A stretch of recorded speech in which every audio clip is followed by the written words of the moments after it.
Estão me ouvindo direitinho? Estão me vendo? Sim. Estou te vendo, mas estou te ouvindo. Tá Boa tarde. Tá todo mundo me vendo aqui? Sim. Certo. Bom, acredito que vocês já me conheçam, né? Sou professor de História aqui no projeto. E eu achei super válido a gente conversar sobre isso, porque estamos no mês do Setembro Amarelo, o mês onde nós estamos tentando conversar para combater o suicídio, que é algo que está se agravando cada vez mais, principalmente nessa quarentena, né? Os índices de mortalidade por suicídio aumentou drasticamente. Então, como psicopedagogo, eu também achei válido nós conversarmos sobre isso, já que estamos no momento para poder falar, né? Então, hoje nós vamos falar sobre o suicídio em si, que é a pauta do mês de setembro, e as causas que levam a pessoa a cometer esse ato, certo? E vamos começar a falar sobre ele. Pode passar o slide. Gente, deixa eu só explicar. O slide quem está passando é o Eric, porque eu tive um problema no meu computador, então não está dando certo meus slides aqui. Então ele está fazendo o favor de passar para mim. Muito obrigado. Então vamos lá. O Setembro Amarelo é uma campanha de conscientização sobre a prevenção do suicídio, com o objetivo direto de alertar a população a respeito da realidade do suicídio no Brasil e no mundo, e suas formas de prevenção. Esse projeto ele ocorre em todo mês de setembro, desde o ano de 2015, por meio de uma identificação de locais públicos e particulares com a cor amarela e a ampla divulgação de informações. Então, desde o ano de 2015, nós temos esse Centro da Valorização da Vida, que é o CVV, e esse centro ele pode ser encontrado em postos de saúde e em qualquer outra instituição que tenha aderido a essa campanha. Então, todos aqueles que quiserem entrar em contato, tanto para ser voluntários, quanto para serem pacientes, né, que queiram conversar e queiram desabafar sobre isso, é só entrar em contato com essa instituição, que eu também vou passar o telefone e os demais endereços no final da palestra. Próximo slide. Acredito que vocês já conheçam um pouquinho da história sobre o Setembro Amarelo, né? Mas teve um início, né? Tanto hoje em dia, de 2015 para cá, quanto antes mesmo disso, já houve uma história do Setembro Amarelo. E o Setembro Amarelo ele aconteceu por conta de um incidente, na verdade, um acidente com Mike M. Mike M é um estudante americano de 17 anos que se suicidou lá nos Estados Unidos, e o que deixou as pessoas mais em choque foi que ele era um garoto, assim, entre aspas, normal, que não demonstrava ter depressão, ter crises e distúrbios psicológicos, né? Transtornos psicológicos, e isso chocou a família, os amigos, quanto o mundo. E o Setembro Amarelo ele aderiu a essa cor por conta do carro dele. O Mike M, tinha um fascínio sobre esse carro. Eu não lembro a marca do carro, se alguém lembrar e souber, pode falar. Ele tinha um fascínio sobre esse carro, ele passava horas arrumando, polindo, deixando o carro um brinco para ele poder viajar com os amigos no final das férias. Mas acontece que ele se suicidou antes mesmo disso acontecer. E através disso, os pais do Mike M, durante o seu velório, eles entregaram folhetos com a cor amarela, que era a cor preferida do jovem, a cor do carro, e eles entregaram o folheto dando mensagens motivacionais, onde eles escreviam que se caso eles precisassem de alguma coisa, se estivesse precisando de alguma coisa, para que entrasse em contato. E esse bilhete, digamos assim, esse panfleto, ele ganhou uma repercussão mundial, né? Ele foi para o mundo. E alguns centros de medicina, e principalmente da psicologia, da psiquiatria, eles aderiram a esse movimento, né? Essa participação, e vincularam com... existem Outubro Rosa, Novembro Azul, então eles aderiram a fazer o Setembro Amarelo no Brasil por conta do Mike, que teve toda essa repercussão por conta do seu suicídio. Próximo slide. E afinal, assim, para a gente entender melhor o que é de fato o suicídio. O suicídio, ele é um ato deliberado intencional de causar a morte a si mesmo, iniciando e executando por uma pessoa que tem clara noção ou forte expectativa do seu próprio desfecho, de que ele é fatal, e resulta na sua própria morte. Então, uma pessoa que tem pensamentos suicidas, ela tem noção do que ela está fazendo. Por mais que exista aquela famosa frase que é muito boa, é muito bem usada, onde o suicídio ele não quer acabar com a morte, mas ele quer acabar com a própria dor. Então, por mais que o suicida ele não queira acabar de fato com a própria vida, em alguns casos, ele sabe o desfecho né, que isso vai resultar. Ele sabe que se ele usar um entorpecente, se ele usar medicação, ou se ele fizer um ato de qualquer outro ato que seja para o próprio extermínio, ele sabe onde isso vai acabar. E, de fato, o suicídio é um transtorno multidimensional e que resulta de uma interação complexa entre fatores ambientais, sociais, fisiológicos, genéticos e biológicos. E pode passar para o próximo slide. Então, o suicida ele tem noção, por mais que ele esteja tentando alimentar, não alimentar mais a própria dor, ele sabe, de fato, como tudo isso vai acabar. Ele sabe. E existe uma classificação do comportamento do suicida. E essa classificação ela é categorizada por 3 tópicos. O primeiro é a ideação suicida, né? O segundo é a tentativa do suicídio e o terceiro é o suicídio consumado. Primeiro, o suicida, ele pensa em acabar com a própria vida, ele pensa em, poxa, eu preciso terminar com isso, eu preciso parar com isso, né? No caso é a dor que ele sente. Depois, ele elabora o seu próprio extermínio, ele pensa na forma com que ele vai acabar com a própria vida, ele pensa, eu vou fazer isso de uma forma drástica, ou eu vou fazer isso de uma forma mais calma, as pessoas vão assistir, as pessoas não vão assistir, né? Então, existem várias classificações do comportamento do suicida. Tem aqueles suicidas que eles são sigilosos e outros que são mais extravagantes. Nós já tivemos casos de suicidas que eles fizeram transmissão ao vivo da própria morte. Outros que só encontraram o corpo depois de dias, semanas, né? Existem variações entre essas condições do suicida. E o último tópico seria o ato do suicídio em si. A partir do momento que ele tem a idealização do ato, tem a tentativa, ele automaticamente consegue consumir esse ato. Então, por isso que essa classificação ela tem 3 categorias que são essas mesmas. Próximo, por favor. Bom, e não tem como falar de suicídio sem citar Emile Durkheim, né? Emile Durkheim, podemos dizer que foi um dos maiores pensadores teóricos da sociologia, né? Do século passado, século XIX, século XX. Então, por que nós utilizamos o Emile Durkheim para falar sobre isso?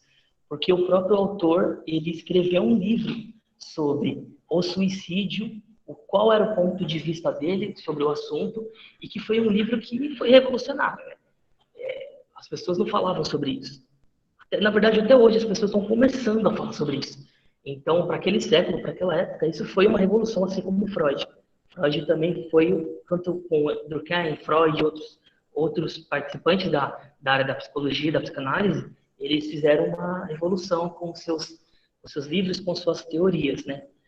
E então, assim, o Emile Durkheim, ele utilizou o seu pensamento para discorrer acerca do suicídio. E o Emile Durkheim foi um sociólogo nascido na França, né, no ano de 1958, e um psicólogo também. Considerado o fundador da sociologia, pelo fato de ser o primeiro a criar um método sociológico onde distinguir a sociologia das demais ciências humanas. Então, Emile Durkheim foi um sociólogo, um psicólogo que foi um dos primeiros a descrever de forma aberta sobre o suicídio, né, sobre os traumas e sobre o porquê que isso ocorre, né, quais são os porquês de uma pessoa cometer o próprio ato em si. Próximo slide. E agora eu vou explicar para vocês qual era, de fato, a teoria do Durkheim sobre o suicídio. Assim como outras formas de coesão e solidariedade, o suicídio para Durkheim também é um fato social. Segundo o sociólogo, o suicídio repete-se em todas as sociedades. Para o sociólogo francês, existem 3 tipos fundamentais de suicídios e que eles são apresentados nos tópicos seguintes. Então, assim, para Durkheim, o suicídio ele não é apenas um ato de transtorno psíquico.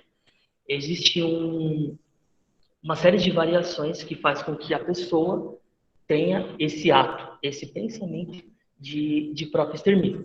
E para ele, um dos fatores gritantes para esse tipo de pensamento e de condição é o fator social em que a pessoa está inserida. Tanto para o Durkheim quanto para o Erik Erikson, que foi um discípulo do Freud, mas o Erik Erikson, diferente do Freud utilizava a teoria da psicossexualidade. O Erik Erikson utilizava a teoria da psicossocialidade. Então, não só a psicossocial, quanto a psicossocial está inserido em nós, em tudo aquilo que nós fazemos, agimos e pensamos. E para Durkheim, existem 3 tipos de suicídio. O suicídio egoísta, o suicídio altruísta e o suicídio anatômico. E quais seriam, o que seria o suicídio, o egoísta, né? Que é o suicídio que nós já temos esse preconceito na nossa mente sobre o que seria. O suicídio egoísta acontece quando o ego pessoal se sobrepõe ao ego social e o indivíduo passa a sofrer por não ver mais sentido em sua própria vida. Essa falta de sentido faz com que o ego individual seja visto como maior ego do que o social, de modo de que não há sentido em continuar sofrendo por uma sociedade que ele não compreende em si mais como sendo um indivíduo. Então, o suicídio egoísta é aquele suicídio, aquele ato onde a pessoa pensa por si própria o que ela quer, qual é o intuito. Ela não consegue mais se enxergar sendo sujeito ativo na sociedade. Ela não consegue se enxergar mais como um indivíduo, né? No nosso mundo, ela não consegue mais se enxergar como pessoa, como familiar, como amigo. Uma pessoa que chega a esse nível, ela já está prestes a cometer o ato em si. Outro tópico para o Durkheim é o suicídio altruísta.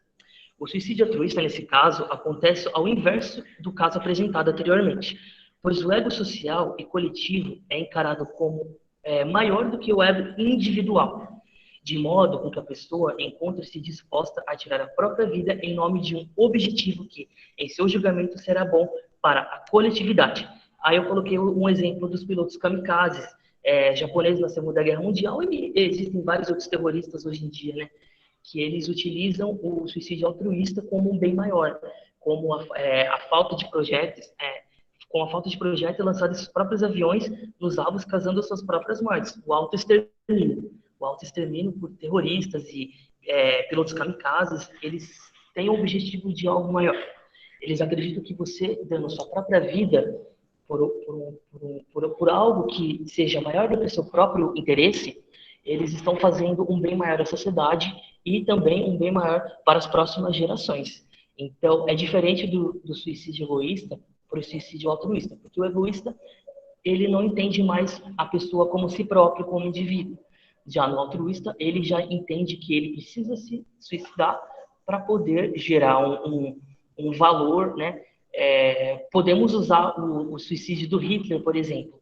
O suicídio do Hitler foi uma forma de covardia, por saber que estava perdendo a guerra, mas também foi um suicídio altruísta e anatômico, que eu vou falar no próximo tópico, porque ele sabia que ele seria um herói se ele se suicidasse e não fosse morto pelos inimigos, né? Então, o suicídio altruísta e o suicídio egoísta, eles têm uma diferenciação por si próprio. Agora, o que seria o suicídio anatômico? O suicídio anatômico é comum em períodos de crise financeira, política e de valores, como aconteceu na crise de 1929. A crise de 29 abalou o sistema político e econômico global. Nós tivemos, na verdade, ainda há consequências até hoje dessa crise de 29. Mesmo após a Segunda Guerra Mundial, Guerra Fria, ainda há consequências da crise de 29, e um deles foi o próprio suicídio, né? Esse tipo de suicídio é provocado por uma desordem social que leva a uma desordem psíquica no indivíduo. Esse que, muitas vezes, era detentor de muitos bens e de uma estrutura de vida estável, até perder toda a ordem financeira e psicológica que possuía. No momento da perda, e sem saber lidar com a nova situação, o indivíduo provoca sua própria morte. Na época de 29, existiam toda aquela classe superior, a classe de elite, assim como existe hoje, e naquela época eles não viam, eles ficaram tão abalados por estarem pobres, por executivos e metalúrgicos terem perdido seus próprios bens, sua própria riqueza, que eles acabaram se matando, porque eles não podiam se ver como membro da classe inferior. Então, o suicídio anatômico aconteceu principalmente nessa época, na crise de 29, por conta que eles não conseguiam se enxergar mais como uma pessoa pobre, uma classe operária. Então, eles preferiram se matar do que se ver como uma pessoa de classe inferior. Pode passar para o próximo slide. E para falar sobre suicídio, é muito interessante, nós temos que apontar as causas que levam a esse ato. Os principais são a depressão e a ansiedade, né? Era para ter escrito ansiedade ali, mas está suicídio. Mas, enfim, os sintomas depressivos mais associados ao suicídio são o prejuízo da autoestima de sentimento, de desesperança e incapacidade de enfrentar e resolver problemas. Esses sintomas podem não estar presentes no início do quadro, mas à medida com que a depressão vai se tornando algo mais grave, a baixa autoestima vai piorando e vão surgindo outros sentimentos de inutilidade. E, progressivamente, o indivíduo vai ficando cada vez mais desesperado e desesperançoso com aquilo que está em volta. Então, a depressão é ainda o maior índice a maior causa de suicídio. Um dos maiores sintomas do suicídio são a depressão e a ansiedade, que nós vamos falar agora. Pode passar para o próximo. Nós conhecemos a depressão como um transtorno, mas acontece que a depressão é uma doença. Assim como o câncer, a depressão precisa ser tratada. Assim como as pessoas precisam fazer cirurgia, a depressão precisa ser vasculhada, precisa ser interpretada. E existem as causas e os sinais da depressão. E nós podemos distinguir as causas como os problemas de saúde, questões financeiras e familiares, eventos estressantes pós-traumáticos, né? Fatores físicos, envelhecimento e uso de álcool e drogas. E os sinais podemos categorizar como os pensamentos ruins e persistentes, a falta de interesse e de prazer em realizar suas atividades, alteração de peso não intencional, dificuldade de concentração e falta de energia, a culpa excessiva e, obviamente, o pensamento suicida. Então, dentre os sintomas, nós vemos as causas, que são, na verdade, muitas pessoas têm depressão e não conseguem se diagnosticar com a própria, porque elas não conhecem as causas e nem os sinais. Então, foi por isso que nós fizemos toda essa palestra, toda essa conversa, para que vocês consigam interpretar melhor sobre as causas, os sinais dessa doença que está crescendo cada vez mais na nossa sociedade, né? E é muito comum, por exemplo, nós temos a depressão como problema de saúde. Uma pessoa que tem câncer, uma doença terminal, é muito comum a pessoa desenvolver pensamentos depressivos, né? Questões familiares, problemas familiares acontecem também. Financeiro, como nós vimos naquela hora lá, o suicídio anatômico, e temos também principalmente os eventos pós-traumáticos, que são aqueles eventos de estupro, evento de bullying, eventos que fazem com que a pessoa não consiga esquecer e aquilo fica absorvido no próprio cérebro como comandos sugestivos que causam os pensamentos depressivos. Algumas pessoas também usam o fator do envelhecimento como um pensamento depressivo, porque algumas pessoas não conseguem entender que é natural do ser humano envelhecer.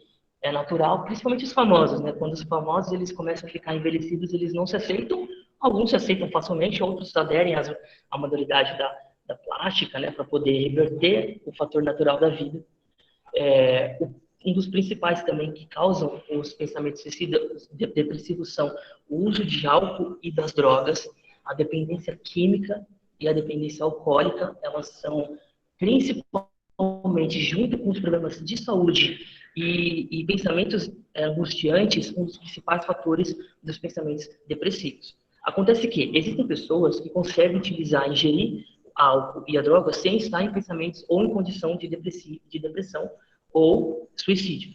Mas tem pessoas que acarretam de uma forma muito mais agravante essas causas por conta dos pensamentos frustrantes, angustiantes, a falta de interesse, a desesperança e assim por diante. E então esses são as séries de causas que podem acarretar no pensamento depressivo. E os sinais, nós vemos aqui que são sinais, obviamente, bem interpretados, né? Os pensamentos ruins, a negação. Outra coisa interessante que eu esqueci de colocar na depressão é o luto.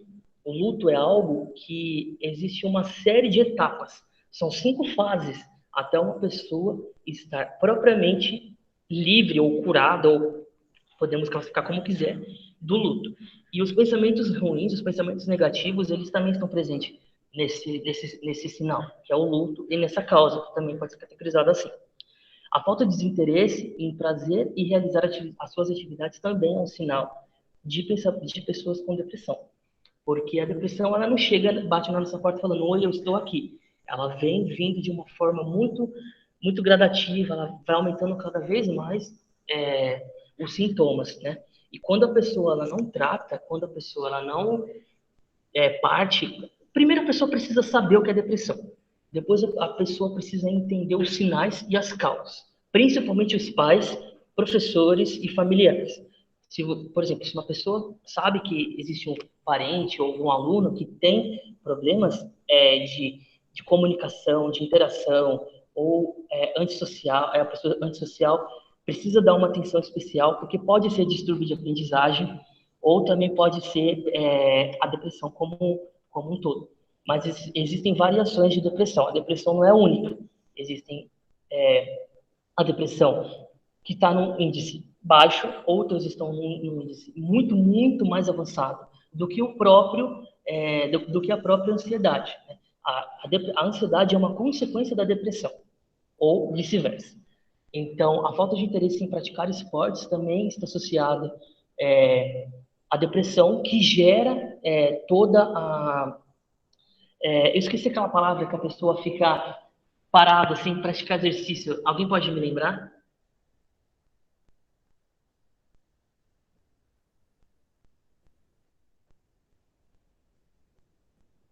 Caramba. Como que é? A pessoa fica como? Sabe quando a pessoa não pratica esporte, ela fica acomodada? Eu esqueci a palavra que usa. Sedentária? Sedentária, exatamente. Sedentária. O sedentarismo, ele está interligado nos pensamentos depressivos e de ansiedade. Porque uma pessoa que tem depressão, ela não tem interesse em se preocupar com a saúde, se preocupar com o porte físico, se preocupar com questões de alimentação e etc. Né? E isso acarreta automaticamente na alteração de peso. Por mais que a pessoa esteja ingerindo tanto mais ou menos, isso dá uma variação no peso total da pessoa, porque a pessoa não tem controle mais do que ela está comendo ou do que ela não está comendo. Então, a falta de apetite e a falta de interesse em praticar esportes é, sim, um sinal de depressão e precisamos estar atentos a isso. Isso é interessante, e tanto isso pode ser um sinal de que a pessoa está com depressão, mas isso pode ser um fator determinante para a pessoa ser tratada da depressão. A prática de esportes físicos é uma das mais recomendadas para pessoas que têm depressão, porque o esporte ele é muito mais do que uma estética ou peso.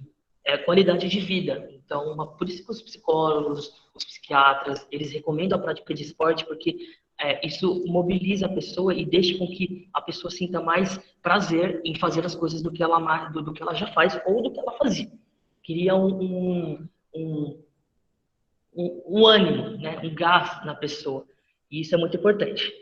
Uma coisa também muito importante que gera os pensamentos e a depressão é a dificuldade para dormir. Ou a pessoa tem dificuldade para dormir, que isso já está acarretado mais na ansiedade do que na depressão. Ou também o excesso de sono. O excesso de sono ele está interligado na depressão por conta da falta de interesse em prática de esporte, por conta de pensamentos negativos, questões familiares, brigas, angústias, etc. Então, o sono conduz o nosso dia. O sono conduz a pessoa como ela é como um todo. Se a pessoa dorme bem, ela fica bem no dia. Se a pessoa dorme mal, ela não presta para nada. Então, o sono ele é uma condição muito mais do que um momento de descanso. O sono é muito importante para a nossa vida, porque sem o sono regrado, sem o sono em dia, nós temos ansiedade, síndrome do pânico, acarreta depressão, bulimia, síndrome de borderline e outras coisas, tudo por conta do sono. Então, é muito importante que nós tenhamos um sono regrado para que as outras coisas não se agravem cada vez mais. Outro fator, outro sinal de depressão é a culpa excessiva. Uma pessoa que tem depressão, é muito comum ela se julgar por tudo. Eu sou o problema de tudo isso é por culpa minha. Se eu não existisse, isso não aconteceria. Ou então, as próprias pessoas, os próprios terceiros culpam a pessoa como o fator determinante dos problemas dela. Pais que têm brigas por conta de filhos acabam jogando a culpa da própria briga nos próprios filhos, mesmo eles sendo inocentes de tudo. Então, em crises familiares, em crises também de sexualidade como um todo, isso gera culpa excessiva na pessoa. E a culpa é um dos fatores gritantes da depressão, porque é através da culpa e dos outros elementos que geram os pensamentos suicidas. Porque a pessoa não sente mais vontade, ela não sente mais prazer, ela não sente mais interesse em nada, porque a culpa já tomou conta do pensamento dela. Pode passar para o próximo slide.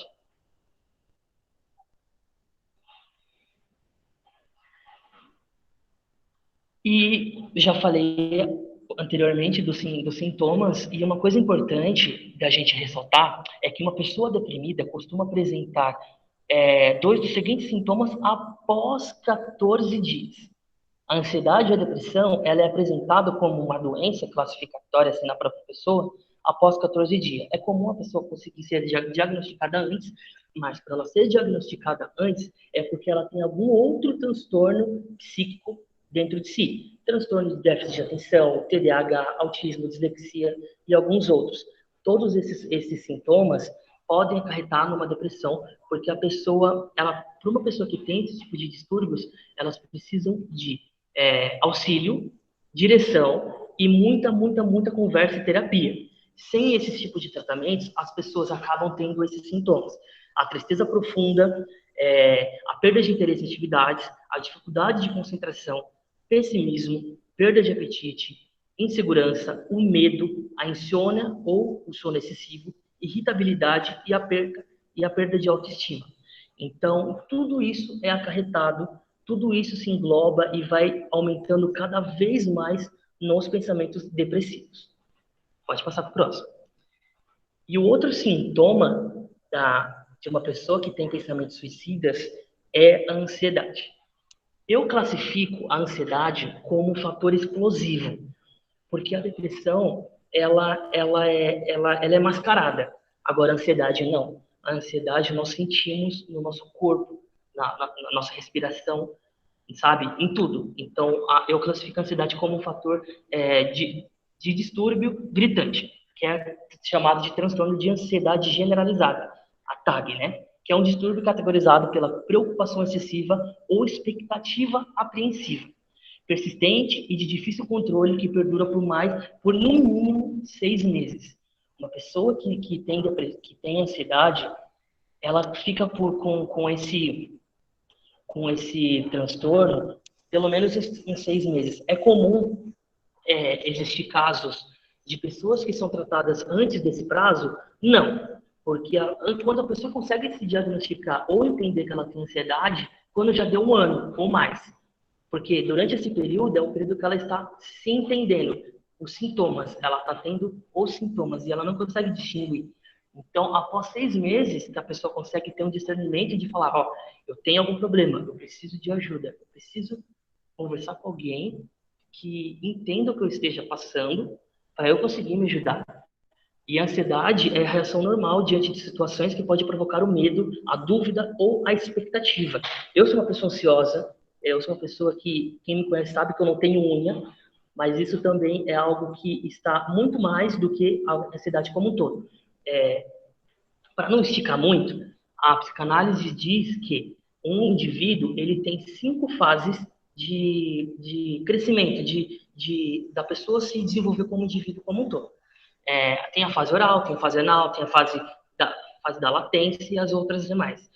Eu perdi, quando era criança, eu não passei pela fase oral. Por isso que eu tenho as unhas roídas, porque essa fase que eu pulei na infância, eu tive na adolescência e na fase adulta. Então, toda ação tem uma reação. Quando nós pulamos uma fase ou quando nós não passamos por ela 100%, isso volta na fase adulta. Por isso que temos adultos depressivos, adultos com problemas que são encontrados em crianças, porque são fases e problemas, e essas fases são extremamente naturais. Toda criança passa por elas. Então, quando uma pessoa deixa de passar por essa fase, ela volta como uma consequência na vida adulta, que são essas como a depressão, em casos extremos, ansiedade, déficit de atenção, ansiedade, enfim, etc. Muitas outras coisas. E os principais transtornos da ansiedade são o síndrome do pânico, a fobia específica, a fobia social, estresse pós-traumático e transtorno obsessivo-compulsivo, que é o TOC. Então, todos esses sintomas estão inseridos na ansiedade. Por isso que eu digo que a ansiedade é algo gritante, é algo alarmante. Porque, por exemplo, a síndrome do pânico, a pessoa fica em pânico. A pessoa com fobia, ela fica inquieta, ela fica de falta de ar. O estresse pós-traumático pode fazer com que a pessoa tenha delírios, pode fazer com que a pessoa tenha desmaios, e o transtorno obsessivo-compulsivo, que é o TOC, que nós já sabemos como que são movimentos repetitivos que a pessoa faz pela insegurança de não ter certeza se ela fez corretamente. Então, esses transtornos, todos eles estão envolvidos na ansiedade. Pode ir para o próximo slide.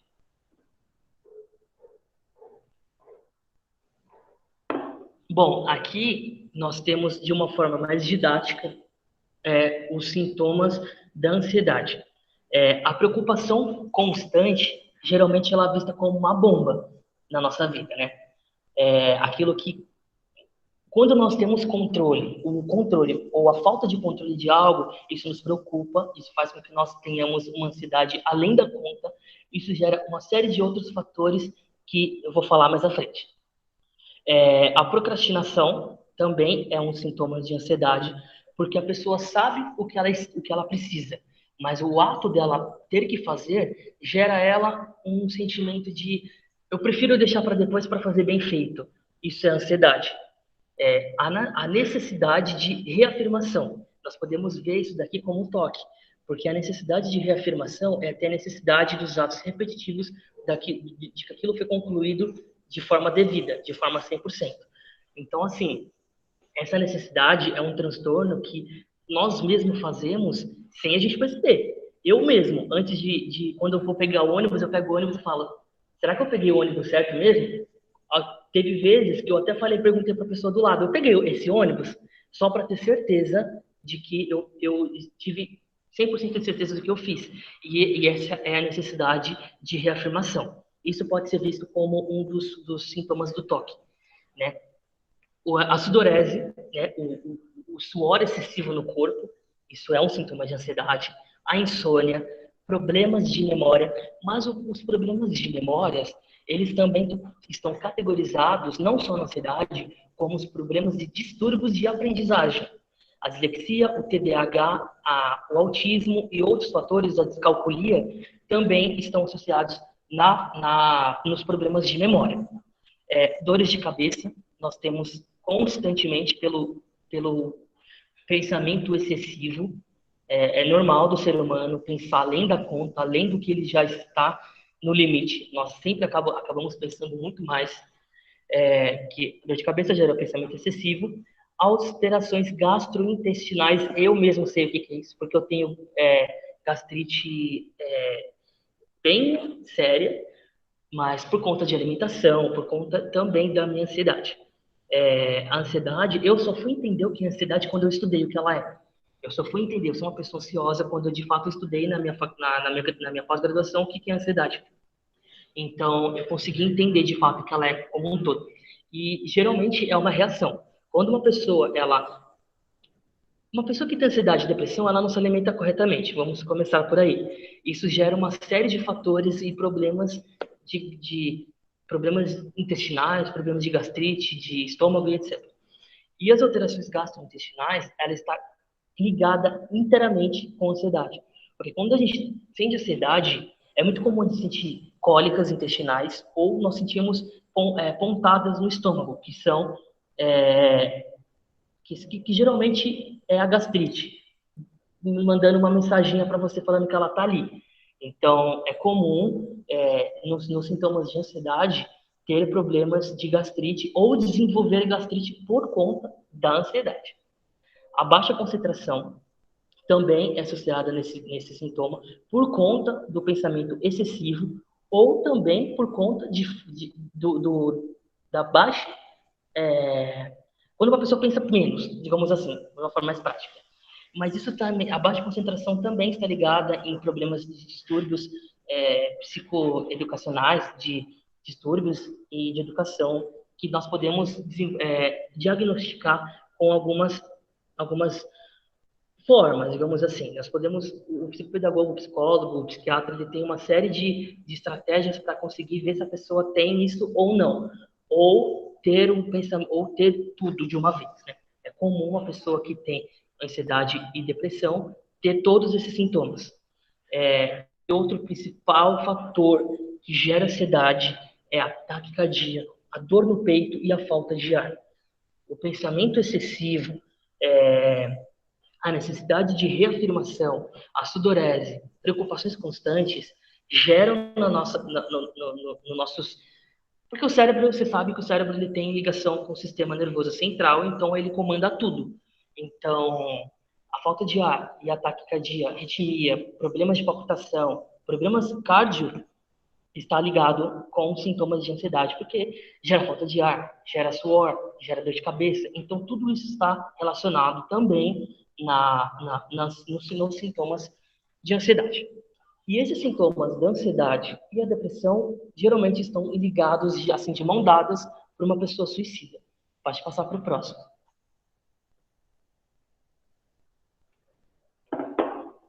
Mas, de fato, o que leva a pessoa ao suicídio? O que leva a pessoa ao suicídio são todos aqueles fatores que eu já falei aqui, todos aqueles sintomas.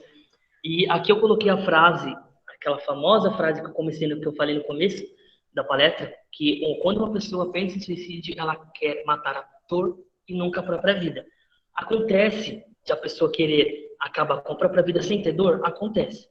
Mas geralmente uma pessoa que está com pensamentos suicidas, ela tem pensamentos de acabar com a própria dor, porque a intenção dela é não sofrer. Porque ela sabe, geralmente uma pessoa que tem pensamentos suicidas, assim como o suicídio egoísta, ela sabe que ela vai causar uma série de problemas para as famílias, para as pessoas que estão em voltas dela. A não ser que a pessoa seja como aquele suicídio, pessoas kamikazes, pessoas terroristas, aí ela é um objetivo de vida. Mas quando é o suicídio egoísta, segundo Durkheim, a pessoa ela sabe o que ela está fazendo, mas o interesse mesmo dela é tirar a própria dor do que tirar a própria vida como um todo, mas também a causa de que a pessoa queira acabar com a própria vida sem estar sentindo dor. Ela simplesmente não vê mais vantagem de existir e não tem um propósito de vida. Geralmente, quando uma pessoa não tem propósito de vida, é comum as pessoas desenvolverem depressão, ansiedade, distúrbio de aprendizagem e o pensamento suicida, que gera a dor, a angústia, etc. Normalmente, a pessoa que tem necessidade de aliviar pressões externas, como cobranças sociais, culpa, remorso, depressão, ansiedade, medo, fracasso, humilhação, são pessoas que têm sintomas e pensamentos suicidas. O comportamento suicida tem sido frequentemente associado em quadros de transtornos psiquiátricos, como a depressão, a esquizofrenose, o abuso sexual ou de álcool e outras drogas. Isso, todos esses fatores são de pesquisas, tá, do CVV, comprovadas que pessoas com pensamentos suicidas são pessoas que foram abusadas, que têm problemas psiquiátricos, como esquizofrenia, ou pessoa alcoólica, e muitos outros fatores. Pode passar para o próximo.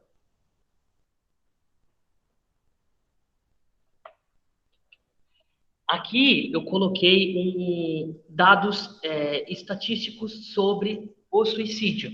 O suicídio é a segunda maior causa de morte no mundo, entre jovens de 15 a 29 anos, principalmente. Mais de 800 mil pessoas tiram a própria vida por ano. Acontece uma morte a cada 40 segundos no mundo. Então, nós estamos aqui nessa conversa há mais ou menos meia hora, 30 e poucos minutos. Muitas pessoas já morreram no mundo a cada 40 segundos. Esses são os dados estatísticos da Organização Mundial da Saúde e outras organizações. E no Brasil, é a quarta maior causa de morte entre jovens de 15 e 29 anos. Cerca de 11 mil pessoas tiram a própria vida por ano aqui no nosso país. É um número bem menor do que a estatística de 800 mil pessoas por ano no mundo, só que nós estamos falando de um país. 11 mil mortes, na média, em um país. Então, é muita gente. É muita gente. Nós estamos vivendo um período de pandemia, um período onde as pessoas estão sendo obrigadas a se isolar, pelo menos se isolaram, né? Então, isso gera pensamentos suicidas. Tivemos casos de suicídios, aumentos de casos de suicídios, e também aumentou o número de pessoas que procuraram ajuda nesse período, porque elas se conseguiram ter tempo para entender de fato a própria pessoa. Então, a quarentena, a pandemia, serviu para muitas pessoas, infelizmente, tirarem a própria vida, se agravar mais a doença, ou muitas pessoas buscarem ajuda. E entre homens e mulheres, é a terceira maior causa de morte, entre homens e mulheres. Entre o mundo, 800 mil, e no Brasil, 11 mil pessoas cometem suicídio. Pode passar para o próximo. Os fatores de risco do suicídio são enormes, são inúmeros. Estima-se que 50% daqueles que já se suicidaram haviam tentado previamente. Pacientes que passaram por tentativas previamente têm de 5 a 6 mais chances de tentar novamente, né? Os fatores de risco do suicídio também é uma doença, pode ser categorizado como uma doença mental. Suponho que muitas vezes as pessoas têm uma doença mental não diagnosticada, frequentemente não tratada ou não tratada de forma adequada, que se destacam a depressão, transtornos bipolar, o alcoolismo, o abuso, transtornos de personalidade e esquizofrenia. Então, todos esses sintomas e todas essas causas acarretam de forma gritante nos índices de ansiedade e depressão que resulta no suicídio.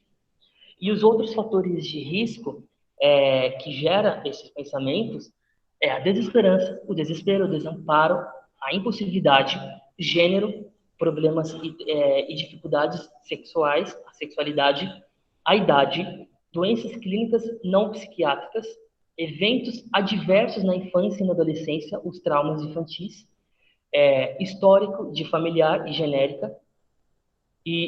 genética, desculpa, os fatores sociais e os fatores protetores. Então, assim, é comum pessoas que tenham familiares que já tenham algum tipo de genética, de doença, a pessoa ter a depressão antecipada.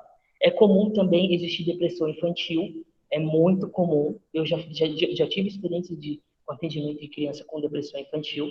Inclusive, um dos diagnósticos mais difíceis são nas crianças, porque elas não entendem os sintomas, elas não sabem explicar o que elas possuem, o que elas sentem. Então, por isso que na psicopedagogia, na psicologia, nós utilizamos o desenho, a conversa, para nós conseguirmos entender o que ela está querendo se expressar. Porque é comum a criança ter medo de contar, ter medo de falar que ela está sendo abusada, ter medo de falar que ela é agredida, ou que acontecem esses problemas na família. Então, através da ilusão, através de outros fatores, outras formas didáticas que nós conseguimos diagnosticar uma criança com distúrbios, transtornos e depressão. Pode passar para o próximo. Eu trouxe para vocês 2 exemplos mundiais sobre a depressão. Estamos vendo aqui uma das séries mais faladas mundialmente, que é o 13 Reasons Why, Os 13 Porquês, que foi ao ar na Netflix no ano de 2017, segundo eu acho. E essa série, ela conta a história da Hannah Baker, uma garota que sofre bullying, que sofre perseguição, principalmente a depressão. E ela foi uma garota que ela cometeu de autoextermínio, ela cometeu suicídio por conta de pressões familiares, por conta de transtornos psicológicos. Ela era uma garota que tinha o transtorno de borderline e bipolaridade, e além dos outros sintomas. Mas uma coisa interessante que o que eu consegui perceber na personagem, na série, é que a depressão dela era muito maior do que a ansiedade. A Hannah, ela possuía uma ansiedade, mas os pensamentos depressivos eram maiores do que a ansiedade. Nós vimos na série, quem assistiu, que ela conseguia segurar as emoções. Uma pessoa que tem ansiedade não consegue. Uma pessoa que tem ansiedade, ela explora muito fácil, ela expõe muito fácil o que ela sente. Então, no caso da Hannah, ela tinha a bipolaridade e o transtorno de borderline, que é categorizado também como um dos principais na depressão. E aqui nós temos a cena onde ela se suicida. Felizmente, a Netflix tirou essa cena do ar. Essa cena é muito forte e muito impactante. Eu acho essa série como um todo importante. Ela traz uma mensagem importante para as pessoas, mas ela extrapolou um pouquinho dos limites, porque é muito perigoso, principalmente uma série que se trata com jovens, mostrar o autoextermínio, porque isso gera uma expectativa, isso faz com que a pessoa que não saiba se matar, agora sabe, entendeu? Então, eu fiquei feliz quando eles tiraram essa cena do ar, porque é uma cena muito forte, mas infelizmente eles não tiraram das mídias sociais, então, pelo menos eles já desvincularam essa cena da série como um todo. Então, assim, felizmente eles tiraram essa cena, mas qualquer pessoa que tiver aquele interesse e sabe que tem, vai acabar procurando. Então, eu acho que precisam vasculhar mais coisas nessa série, precisam tirar mais coisas nessa série, porque é muito forte e é perigoso, mas essa série como um todo traz uma mensagem muito real e muito verdadeira do que acontece. Na primeira temporada eles falam sobre a depressão e suicídio. Na segunda eles falam sobre... Faz muito tempo que eu assisti. Eu acho que eles falam sobre o abuso sexual. E na terceira eles falam sobre uma outra coisa, que fala sobre... Ai, gente, atentados terroristas. Inclusive, um dos personagens dessa série tentou fazer um atentado terrorista por sofrer bullying e depressão. Então, é um fator muito gritante. Essa série é escandalosa quando nós falamos sobre depressão, ansiedade. Então, precisamos ter cuidado, precisamos saber quem está assistindo. É muito importante jovens que queiram assistir essa série estar acompanhados de pais responsáveis. Precisamos ter cuidado com essa série e mostrar lá nas escolas, porque existem muitas pessoas que possuem depressão que não conseguem falar, que não conseguem entender o que elas passam. Então, com base nessas coisas que elas assistem, é comum isso se agravar. Já tivemos casos, ou eu já consegui ver casos de pessoas que foram tratadas e curadas, entre aspas, da depressão, com essa série, porque ela conseguiu entender o que ela passava e ela conseguiu buscar ajuda. Mas eu acho que é meio a meio. Eu acho que eu não posso classificar que é maior o índice de pessoas que são tratadas do que pessoas que são gera mais problemas. Eu não sei dizer porque vai variar de pessoa para pessoa. Pode passar para o próximo. Eu trouxe outro exemplo que é muito importante a gente falar e que gerou um choque mundial, que foi a morte do ex-vocalista Chester Bennington da banda Linkin Park. Quem me conhece sabe que essa é a minha banda favorita, junto com algumas outras centenas, mas eu cresci ouvindo essa banda. Essa banda ainda é muito importante para mim. E quando eu soube da morte do Chester, eu não acreditei. Inclusive, eu passei pelos 5 estágios do luto pela morte dele, porque eu fiquei muito, muito sentido com o suicídio do Chester. E o Chester todo mundo conhece, todo mundo já escutou Linkin Park, sabe quem é a pessoa dele, sabe que ele era uma pessoa extremamente talentosa, um cara que tinha uma família linda. E nessas 2 imagens eu trouxe ao lado que foram momentos antes do suicídio dele. Essa primeira foto foram horas antes dele se suicidar. E a foto de baixo é ele com a família dele, acho que alguns dias antes dele cometer o autoextermínio. Então, essa é uma imagem clara de pessoas que cometem suicídio que não demonstram. Então, é por isso que é muito importante nós ficarmos atentos aos sinais e nas causas de uma pessoa que tem esses pensamentos, porque geralmente elas não demonstram. E uma coisa interessante que eu lembrei agora da Hannah foi que a Hannah deixou sinais de que ela pensava, né, da intenção dela. Ela deixou vestígios.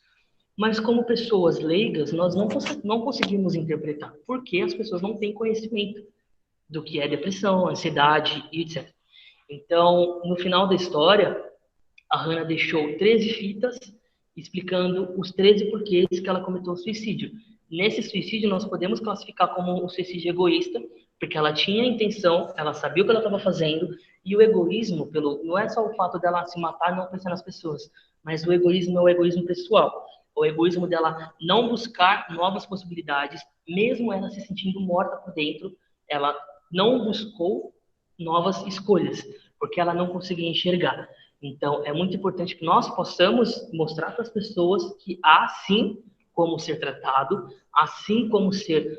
Eu não acredito na palavra cura, mas eu acredito que a pessoa pode ser sim tratada ao longo da vida de uma forma muito permanente, sem voltar a ter os mesmos pensamentos que antigamente.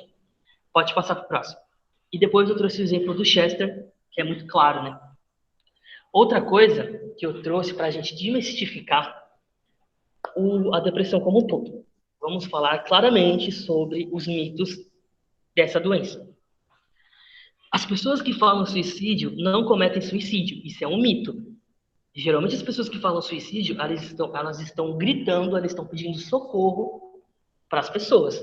Então, assim, é mito, porque as pessoas que falam de suicídio, para uma pessoa falar de suicídio, ou ela tem a intenção de ajudar, ou ela tem a intenção de se exterminar. Então, isso é um mito. As pessoas que falam de suicídio, elas sim cometem o suicídio. Pode ir para o próximo.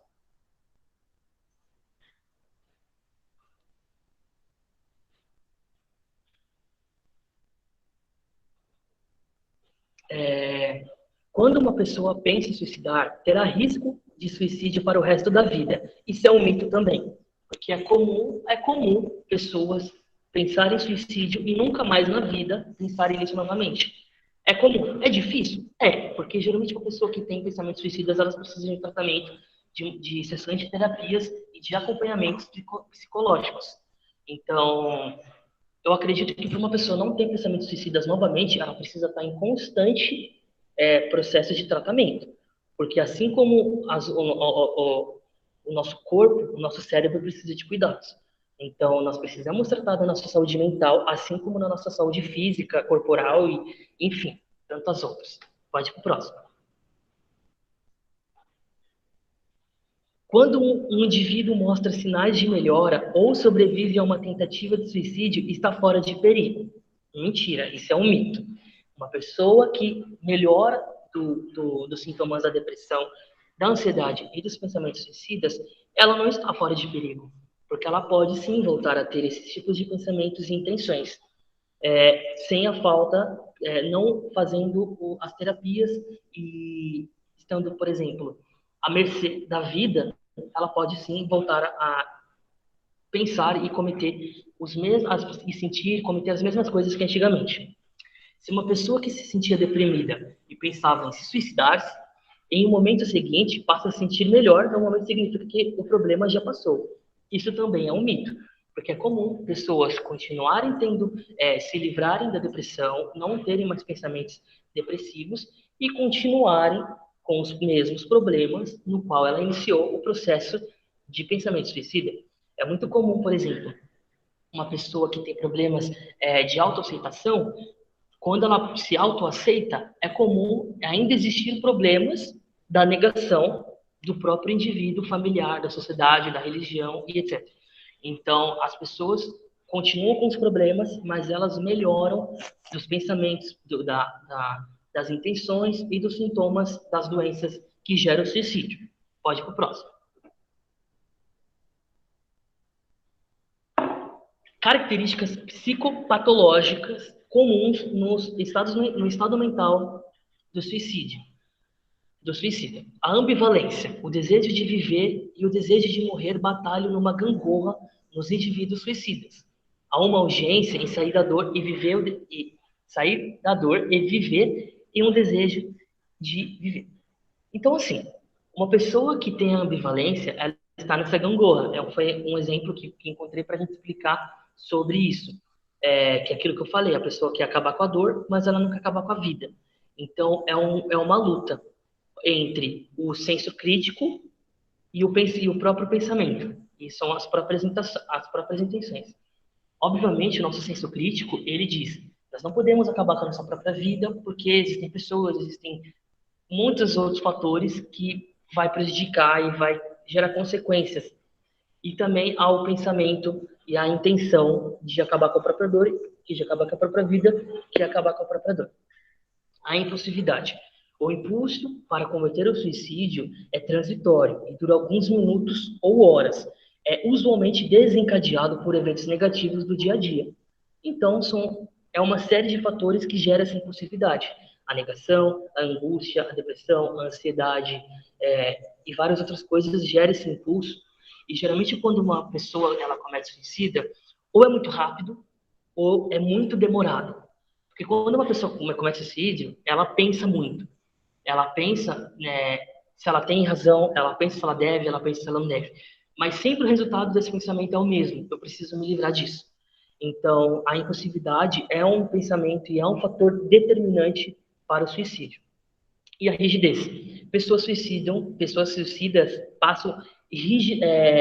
pensam rígida e drasticamente, que gera a impulsividade. O pensamento impulsivo gera a rigidez. Ou seja, a pessoa tem certeza do que ela quer. Uma pessoa que comete suicídio, ela sempre tem certeza do que ela quer. Quer se livrar da própria dor. Então, a ambivalência, a impulsividade e a rigidez são sintomas e pensamentos do suicida. Pode ir para o próximo. Eu trouxe aqui exemplos para a gente distinguir sobre solidão, tristeza e etc. Geralmente, pessoas que sentem tristeza e depressão, elas geralmente usam a frase, eu preferia estar morto. Uma pessoa que se sente solitária, geralmente ela diz, eu não posso fazer nada. Uma pessoa que se sente desamparada diz, eu não aguento mais. Desesperançosa, eu sou um perdedor e um peso para os outros. E a autodesvalorização, os outros vão viver mais felizes sem mim. E esse daqui foi um dado da OMS no ano de 2000, bem antes de existir o Setembro Amarelo aqui no Brasil. E então nós podemos ver que esses sintomas, eles são eles acontecem há séculos e séculos e eles não são categoricamente distintos, falados, e eles são distintos, por mais que isso gera todos esses sintomas, eles estão enquadrados na depressão, mas são sintomas diferentes. A solidão gera solitude, a tristeza gera felicidade, a desesperança gera a esperança e a autodesvalorização gera a autovalorização. Então, são sintomas que estão interligados, mas sintomas distintos. Por isso que existem essas diferenças de frases para que a gente consiga entender melhor o que a pessoa está passando. Se é uma depressão, se é uma depressão em nível inicial, se já está no nível muito avançado. Então, geralmente, quando a gente escuta essas frases, a gente já consegue entender que a pessoa tem algum problema e que esse problema precisa ser investigado, instigado por um profissional da saúde. Pode ir para o próximo. E os comportamentos sugestivos de desinteresse social, isolamento, afeto negativos são esses. Uma pessoa que tem depressão ou pensamentos suicidas, elas utilizam os ombros baixos encolhidos, os braços cruzados, cabeça curvada para baixo, movimentos negativos. Nesse momento é onde geralmente aqui nos ombros, é onde gera a rigidez. Aqui na cabeça curvada são os pensamentos negativos. Chorar é o próprio ato da ansiedade. Franzir a testa também podemos categorizar como a ansiedade. E boca curvada para baixo, apertando e achatando, ansiedade. Ficar em silêncio, a depressão.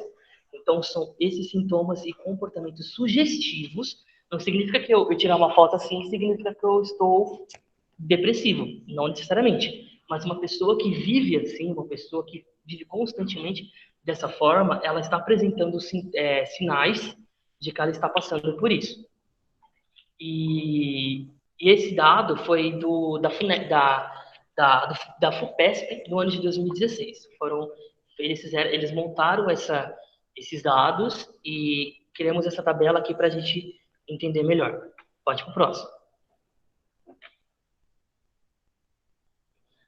Aí, como que a gente consegue entender melhor, de fato, sobre todos esses problemas, sobre todas essas formas da gente entender melhor o que a gente está passando?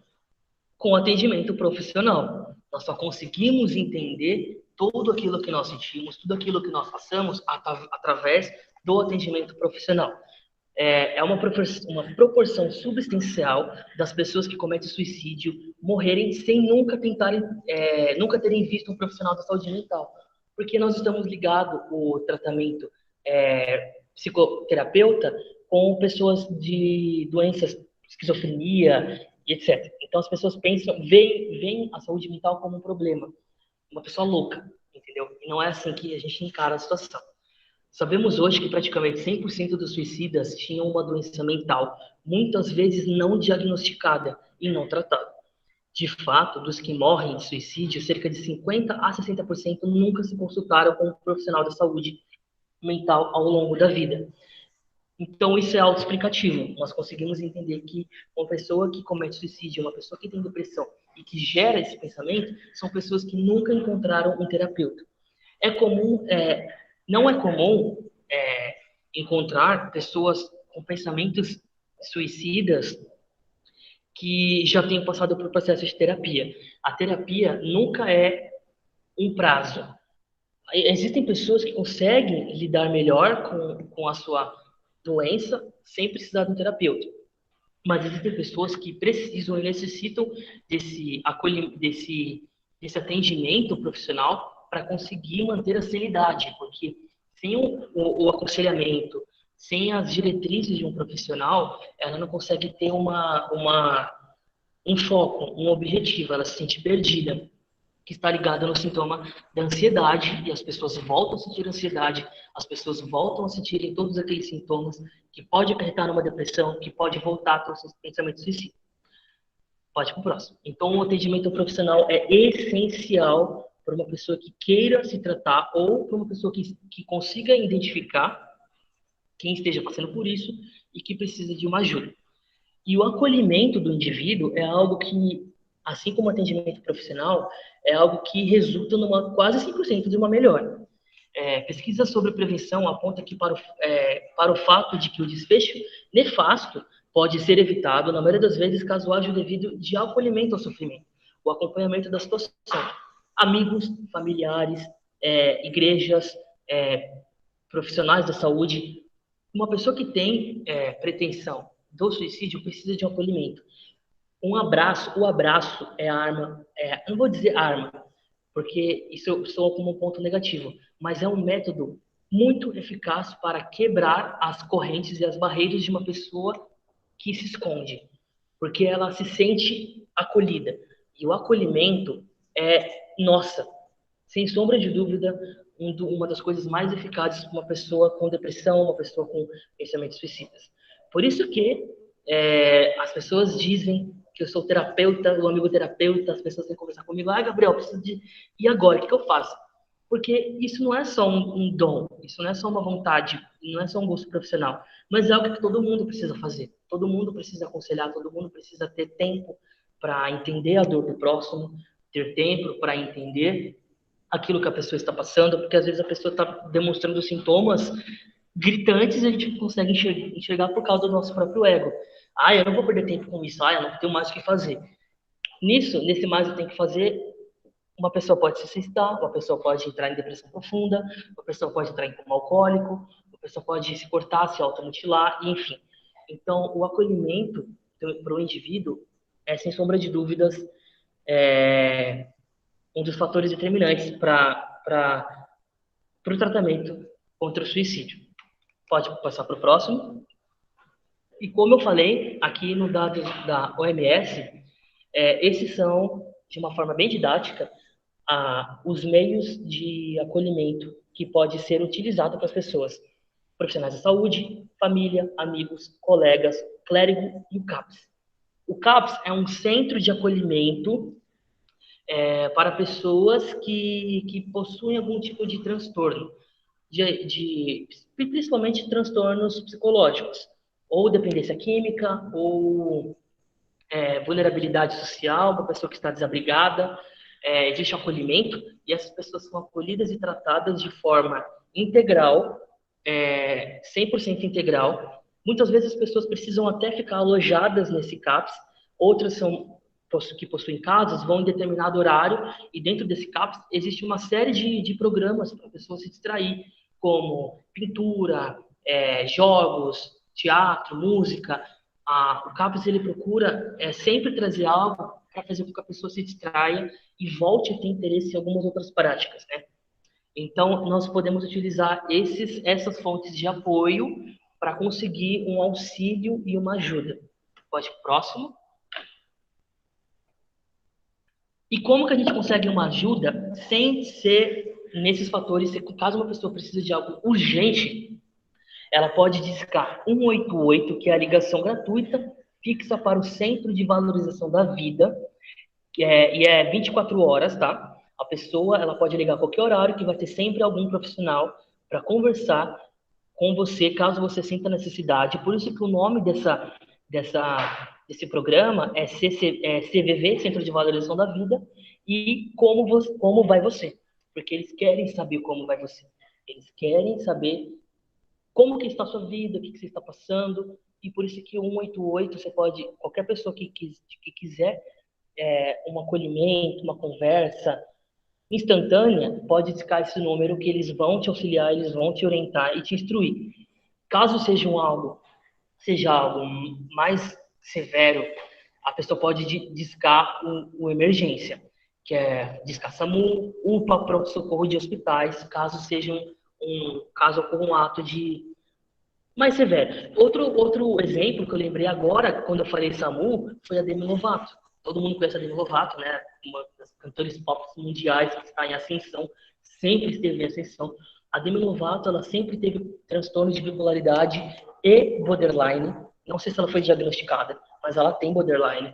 E ela também tem o vício em drogas e álcool, a depressão, a ansiedade e o que acarretou ela não teve o ato suicida, ela teve uma overdose. Mas uma pessoa que ingere algo de forma excessiva, sabe que pode acarretar numa overdose e no suicídio.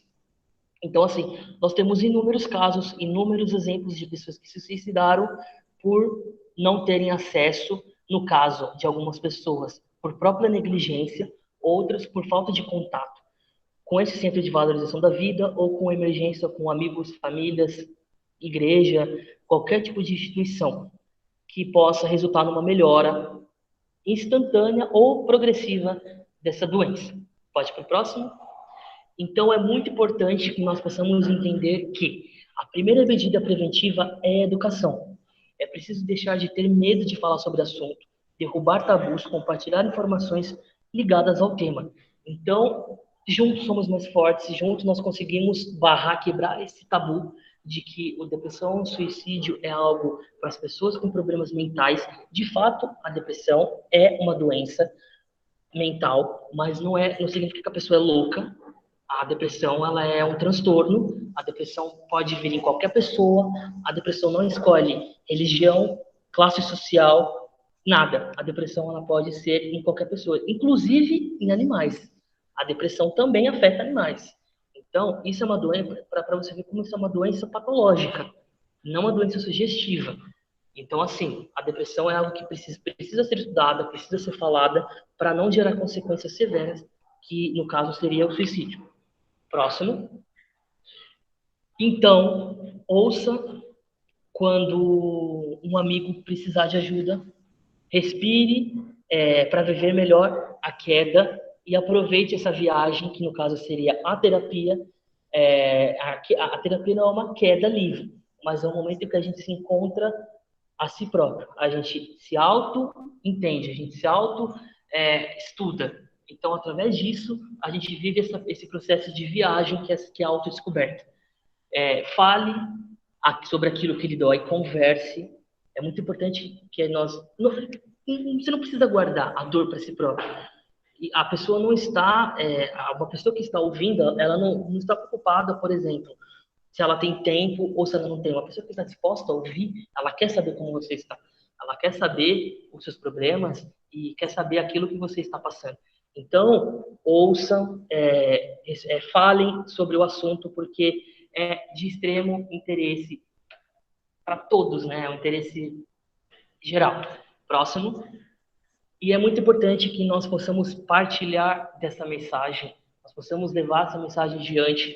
Caso vocês que estejam assistindo estejam passando por algum problema, queiram conversar, vocês podem chegar até mim ou qualquer outras pessoas, qualquer outra organização que eu mencionei aqui, CVV, existem outras instituições, existem tratamentos psicológicos gratuitos em universidades que você pode entrar em contato.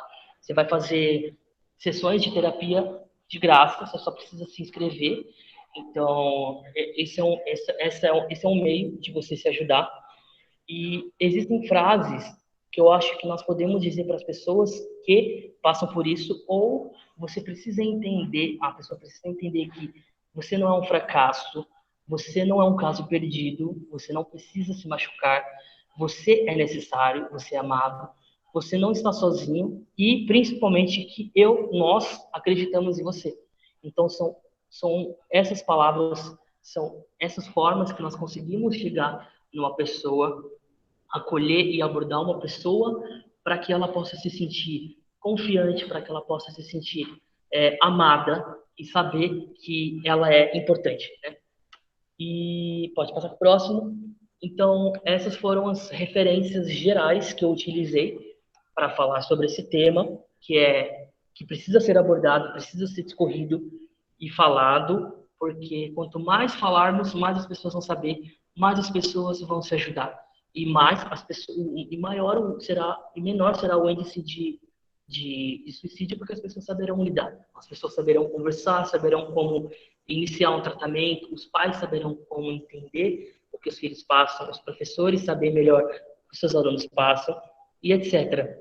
Então, eu já expliquei assim de forma geral sobre o que gera, o que acarreta o suicídio, e eu queria deixar agora aberta para vocês, caso alguém queira comentar, sei lá, desabafar, ou quiser fazer perguntas, deixar aberto para vocês agora, a partir desse momento.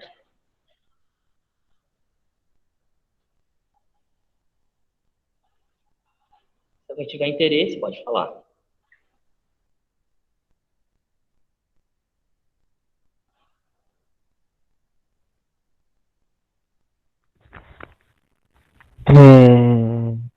Eu acho bem interessante que você comentou que tem atendimento gratuito nas universidades. Eu acho que a gente podia divulgar bastante essa ideia, né? Porque muitas vezes as pessoas não buscam terapia, não buscam ajuda, porque o custo para fazer terapia é bem alto, né? Sim, verdade. Justamente. E assim, o que acontece? As universidades precisam de pessoas que sejam voluntárias nesse processo. Porque assim, se a pessoa, as universidades, os estudantes, eles só fazem esse processo de terapia gratuita no estágio, acompanhado por um profissional formado. Ou seja, o professor universitário vai estar acompanhando o seu aluno no processo de abordagem, que nós chamamos esqueci o termo, gente, como pode? A pessoa, ela, pera, eu vou encontrar a palavra, vou achar a palavra. Transferência, é o processo de transferência entre o sujeito, que é o paciente, e o terapeuta. Então, esse processo de transferência, ele é necessário e é requisitado. Tipo, nós podemos sim, como o Iva falou, abordar isso e divulgar mais isso, porque isso é algo que nós precisamos passar para frente, porque as pessoas acham que para tratar da saúde mental precisa ter dinheiro. De fato, profissionais particulares cobram muito caro para fazer terapia, mas também conseguimos processos de terapia em CAPS, no SUS, conseguimos de qualidade, viu? De qualidade, não é só porque é SUS que significa que o atendimento não seja bom, porque muitos profissionais de universidades trabalham no SUS, em CAPS, em instituições gratuitas e públicas. Então, assim, as pessoas precisam desse tratamento, as pessoas precisam saber que elas podem se inscrever numa universidade e buscar tratamento e terapia. Alguém tem alguma dúvida?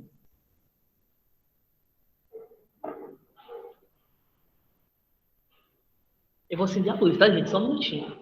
Pode falar, caso alguém...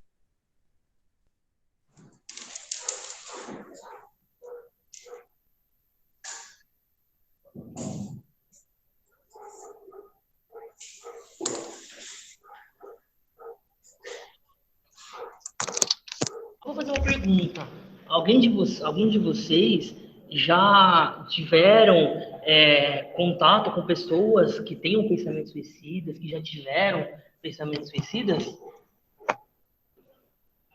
Eu conheci uma colega minha que fazia aula de dança contemporânea e constantemente ela falava sobre suicídio. Era uma coisa assim, ela se tratava, ia em psicólogo, tomava remédio de tarja preta e, tipo, e falava sempre, assim, era uma coisa assim, surreal. E ela falava com ar de brincadeira, aquela coisa assim, queria estar morta, coisas assim.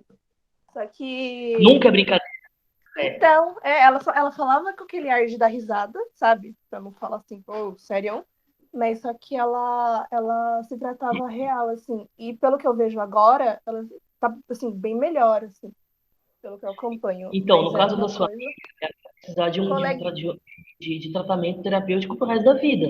Porque, sim, eu não digo o resto da vida, porque a pessoa pode sim ter uma melhora, um resultado muito bom com algumas sessões ou alguns anos, mas é sempre bom a gente cuidar da nossa saúde mental. Não é só algo que, tipo, eu com preciso estar, certeza. Eu acho que estar não é só. suicídio para poder me tratar, não. É uma questão Sim, de, de, saúde de, pública, né? de próprio prazer. A pessoa precisa se sentir bem.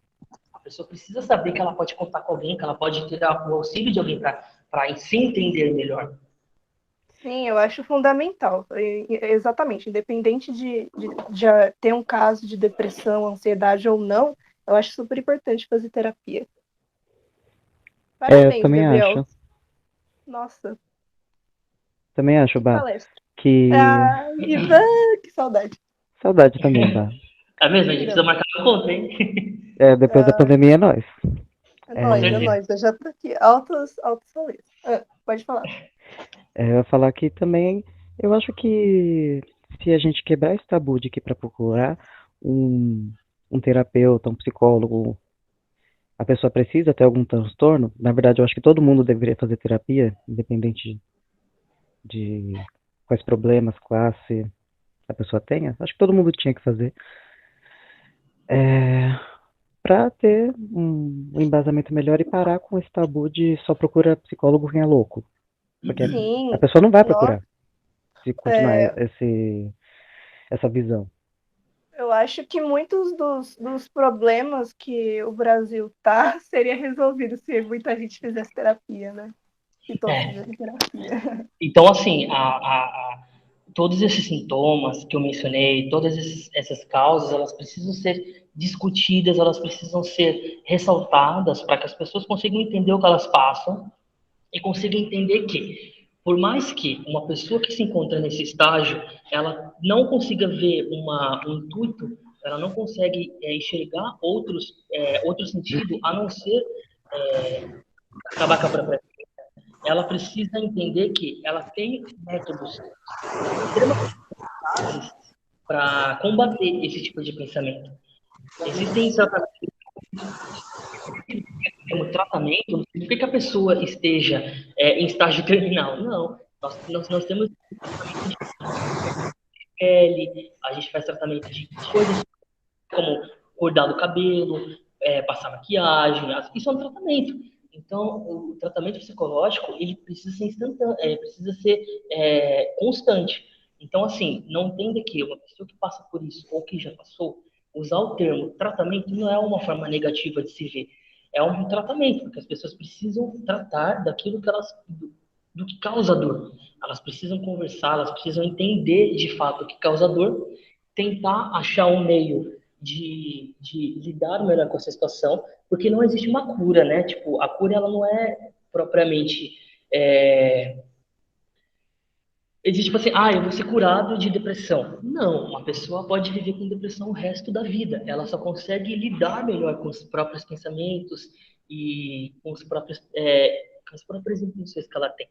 E verdade, Fernanda, precisamos desmistificar a questão da loucura. A loucura, ela não é propriamente uma depressão. A loucura, ela é um transtorno psíquico muito, muito diferente. Geralmente, uma pessoa, é comum ter, sim, pessoas que têm esquizofrenia e outros transtornos psiquiátricos, elas terem depressão. Porque elas não têm noção do que elas estão vivendo, elas não têm. Elas vivem sobre medicação. Então, assim, para elas não terem surtos, né? Não sei se vocês viram, teve um caso, eu não sei se foi no Brasil, acho que foi no Brasil, de um cara que teve um surto no meio do metrô, falando que ele queria a cura para o coronavírus. E as pessoas riem disso, porque isso, para as pessoas leigas, isso é algo loucura, né? Tipo, nossa, que bizarro, o cara é louco, não sei o quê. Mas para isso, para uma pessoa que tem esse transtorno, para uma pessoa que tem esquizofrenia, isso é uma coisa que, enquanto ela não tiver uma certeza, ela não sossega, ela fica inquieta. Então, por isso que as pessoas têm surtos e por isso que as pessoas precisam estar em constante, são constante dopadas, né? Porque é para elas não terem esse tipo de pensamentos, para elas não terem esses surtos. E uma coisa muito importante da gente ressaltar aqui é que o antidepressivo não é um remédio que dopa a pessoa. O antidepressivo não vai te deixar molenga. Há reações de organismo para organismo e também do uso excessivo. O antidepressivo não é algo que vai te prejudicar, a não ser que você tome ele de uma forma severa, grave, de uma forma excessiva, com um índice muito maior do que você precisa. O antidepressivo ele auxilia sim na pessoa. Eu tomo um antidepressivo para tratar da minha ansiedade e é algo que faz com que a pessoa acabe tendo cada vez menos os sintomas. Isso é uma droga, toda medicação é uma droga, então é uma droga que auxilia, também pode prejudicar em casos extremos, né?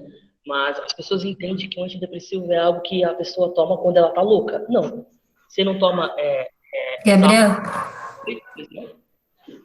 Pode falar, é só pra falar que eu também queria falar uma coisa depois, mas pode continuar. Não, é só um comentário. Tipo, as pessoas elas não tomam dipirona quando tem dor de cabeça, elas não precisam tomar sal de fruta quando ela tem algum problema de gastro, é, enfim, com azia, queimação. Então, o antidepressivo é um remédio, é uma medicação para melhora da pessoa que se encontra né, nessa situação.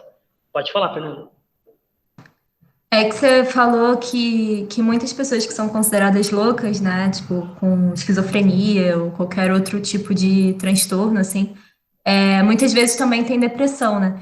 E eu acho que isso tem muito a ver com essa questão da pessoa ser totalmente despersonificada, digamos assim, né? Ela é considerada uma não pessoa, né? Totalmente Justamente. excluída da sociedade, fica totalmente à margem da sociedade.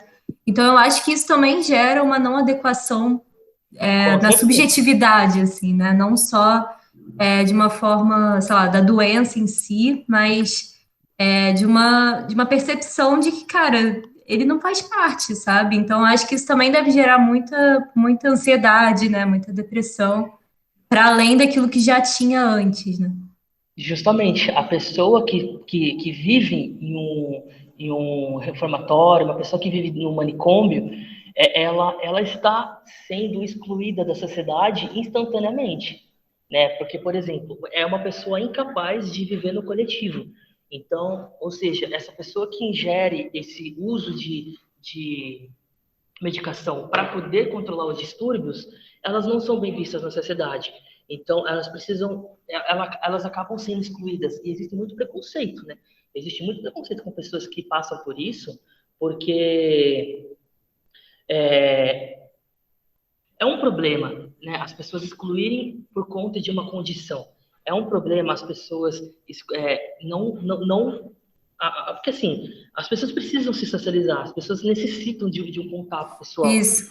Entendeu? Então, uma E pessoa. o próprio manicômio tem esse problema, né? Porque o Justamente. manicômio ele existe para excluir essas Para pessoas, mas excluir. elas deveriam ser, tipo, ressocializadas, digamos assim, né? Tipo assim, elas deveriam estar em sociedade, mas Existe, dentro de todas as limitações, enfim, existiu o da, chamado da Holocausto. situação. Eu não sei se vocês Isso, o conhecem. holocausto brasileiro. O Uhum. brasileiro foi um lugar onde eles depositaram, largaram pessoas, e aí, Nossa, tipo, e aí? Não se sabe até hoje, tipo, eles morreram por saneamento, eles morreram por infecção generalizada por conta da situação precária em que eles viviam. Então, assim, Sim, esse termo do manicômio, ele é muito perigoso, porque por mais que tenham cuidados, tenham prestações de serviço como o psiquiatra, a psicologia, a medicina, eles estão lá para tratar do paciente, mas, ou seja, eles estão lá para tratar ali. Fora daquele lugar, eles não são mais assim vistos, né? Porque eles precisam de um lugar, eles precisam de um ambiente onde sejam iguais. Mas se existe um surto coletivo, todos ali morrem praticamente. Se existe um surto, a falta da medicação, existem muitos problemas. É muito difícil encontrar problemas nesse tipo de serviço porque é muito controlado, porque eles precisam de um controle. Mas quando uma pessoa ela vive nesse ambiente sem a socialização devida, como festas, prazeres que todo mundo tem, a pessoa acaba sendo excluída da sociedade. E esse tipo de exclusão é extremamente ruim, sabe? Porque são seres humanos, são pessoas que precisam. Uma pessoa com síndrome de Down, ela precisa ser incluída nos ambientes escolares. A pessoa com autismo, elas precisam de tratamentos diferenciados? Sim, por isso que existem profissionais da psicopedagogia, existem os psicólogos, mas elas não podem ser excluídas, porque a exclusão gera a depressão. E a exclusão gera a ansiedade e muitas vezes o suicídio. Então, para que isso seja combatido, nós precisamos incluir as pessoas. Aí, por isso que a inclusão é muito necessária nos dias de hoje, né? ô Gabriel, eu comentei sobre o filme Nice. Você já viu esse filme? Nice, É aquele Nice, eu brasileiro, acho que já isso, assisti. isso. eu já vi. Gente, É É o, incrível. é o Nise Coração da Loucura? Coração do Isso, Coração. isso, É muito Fernanda, pesado esse arrasou. filme, não? Caramba, meu, É da Anísio da Silveira. isso, nossa. É Ai, gente, maravilhoso esse filme. É, eu não é muito sabia que tinha na pesado. Netflix, que bom, que bom. Tem na Netflix, Tem, gente? tem. Assistam. Eu vou rever. Ela trata a galera com arte, né? Eu não lembro direito, mas eu Sim, lembro que me Isso, marcou muito. isso. Nossa, E, perfeito. tipo assim, e melhora muito a condição de vida deles, assim, com muito. certeza. A arte como um todo, ela é uma forma de se expressar, a arte é um ato não só de representação, mas a arte é um ato expressivo. Então, a pessoa que pratica a arte, ela está se expressando, ela está se Sim, conhecendo, né? Então, a arte é também, junto com a atividade física, junto com a medicação devida e o processo de terapia, a cura, digamos assim, para uma pessoa que sim. tem esses problemas, essas condições. Por isso que a gente passa oficina para vocês, tá, gente? No meio Participa da das matérias. Porque, principalmente nesse tempo de pandemia, a galera tá realmente precisando de alguma ajudinha aí. precisa Pelo menos é uma forma de vocês se expressarem também. de interação também, né? Bom, gente, então é isso. Vocês gostariam de falar algo mais? Vocês têm alguma dúvida? Eu queria te parabenizar, né, meu? Ah, Que obrigado. incrível. Nossa, sério, eu fiquei assim, ó. Esse é meu amigo, cara. Também, amigo. Parabéns. Muito Eu obrigado. achei, ainda bem que tá sendo gravada, porque eu vou querer compartilhar isso daqui tudo. E Bom, é é importante isso. compartilhar para que as pessoas consigam entender melhor, né? Que as pessoas consigam quebrar esse tabu de que a depressão é algo que é só para as pessoas com problemas. A depressão é um problema, mas a depressão é um problema tratável. Aquele, é daquela coisa, a galera fala que só gente rica que tem essas doenças, né? Tem muita gente. Nossa, a gente ouve cada coisa, né? Pelo amor de Deus. Na verdade, é aquilo que eu te falei, não tem como a gente classificar a depressão Não, pois é. como algo para o rico e para o pobre. O rico também tem a mesma. Geralmente, a depressão ela está mais associada para as pessoas em classe. Eu não gosto de usar o termo inferior, porque ninguém é inferior a ninguém, mas a classe baixa de monetária, né? Então, assim, geralmente as pessoas com problemas de salário, falta de emprego, tudo esse estudo, pessoas que não têm acessibilidade, é, inclusão, geralmente acaba tendo mais depressão ou um índice maior do que as pessoas com umas pessoas ricas de classe monetária muito superior, porque elas têm condições de se distrair, elas têm condições de aplicar em tratamentos, coisas Condição de fazer terapia. condições de fazer terapia, né, o tratamento, condições de se distrair. Eu vou viajar para ver se eu consigo relaxar. Ah, eu vou pegar minha lancha ali rapidinho. Nossa, ô, gente, vocês viram? Eu vi um negócio assim que uns caras estavam numas lanchas assim e ficou jogando R$ 50 no mar. Eu vi isso, eu fiquei, você não acredita. No O mar, povo assim, R$ 50. é, Eu acho que acho que era no Guarujá, alguma coisa assim. Eu fiquei, vai tomar banho, né? Pelo amor de Deus. Enfim, é uma loucura, esse né? tipo de pessoa o egoísmo dessa pessoa o egocentrismo dessa pessoa está num nível tão absurdo que ela não consegue nem pensar no próximo, né? Ela não consegue nem pensar em si mesmo. Tipo, que, pô, eu tô jogando meu dinheiro fora. Pois é, E eu fiquei, dinheiro pelo que amor pode de ser Deus. investido, aplicado, enfim. Ai, enfim. Bom, Parabéns. então é isso. É isso. Quando essa nossa conversa for para aos vídeos, for para compartilhem com familiares que precisam entender melhor esse processo. Que existe um tratamento, existe pessoas especializadas nisso, o tratamento pode ser gratuito e de ótima qualidade, e que essa doença não deve ser interpretada como algo negativo a ponto de uma pessoa não conseguir buscar ajuda. Então, Isso que eu ia agradecer a você quando você disse que é preciso atenção. Quando a pessoa ela ameaça, não significa que ela foi impedida uma vez ou duas ou três que não vai acontecer. não, Um amigo do meu irmão, há uns 25 anos, ele dava muito trabalho com questão de suicídio, e a ponto de as pessoas falarem, nossa, ele de novo, a família corria, os amigos corriam, até que chegou um dia em que ele conseguiu. Ele falou, não, esse final de semana eu não passo, e as pessoas ficaram atentas, mas não tanto, e faz tanto tempo que foi numa época que ele se hospedou num hotel no centro de São Paulo, no Hotel Jaraguá, numa época que os hotéis tinham janelas nos andares superiores, e ele pode lá, e ele se matou. Hoje em dia já existe até, você vê uma questão tão social, que os hotéis já têm todas trancas em janelas, né? Sim, É uma questão social arquitetônica. sim. E as pessoas buscavam hotéis mesmo, porque Foi isso mesmo já tudo que a longe gente da falou. família, dos amigos. E aí Foi, já influenciou até na arquitetura, na com organização certeza. social das capitais. Foi isso que Durkheim falou, né? O suicídio, ele também está associado numa questão, ele também está vinculado no fato social, porque isso se repete de sociedade em sociedade. Não existe, por exemplo, na África também acontece suicídio, no Alasca também acontece suicídio. O suicídio é algo global, e não é uma coisa que ele não é categorizado por classes, é algo social. E também, então, esses três formas de suicídio que ele falou, ela precisa ser interpretada e todo esse assunto como um todo precisa ser explicado para que as pessoas fiquem atentas a sinais que as pessoas dão, porque os suicidas e pessoas com pensamentos depressivos, eles dão sinais, eles querem ajuda, eles só não sabem como ter esse tipo de ajuda. Então, eles se sentem vulneráveis, eles se sentem abandonados, excluídos. Então, nós que temos que partir de segurança, de acolhimento, de conversa, de ação também, para que não seja tarde demais, né?